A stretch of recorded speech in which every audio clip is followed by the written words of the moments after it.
मागच्या 2 दिवसापासून धाराशिव जिल्ह्यात मुसळधार पाऊस पडतोय। आपण बघतोय की सध्या बऱ्याच ठिकाणी पुलावरून पाणी जात आहे।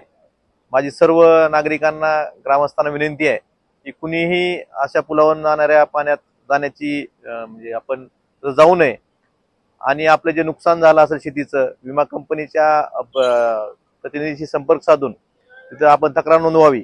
तसेच मीही आज शासनाला विनंती करणार आहे की जे 2 दिवसात अतिवृष्टीमुळे शेती पिकाचं नुकसान झालंय याबाबत ही महसूलचे पंचनामे व्हावेत आणि आपण आपल्या स्वतःच्या पशुधनाची काळजी घ्यावी आणि कुणालाही काय अडचण आल्यास माझ्या नंबरशी संपर्क साधावा किंवा माझे जे पीए आहेत त्यांच्याशी संपर्क साधावा।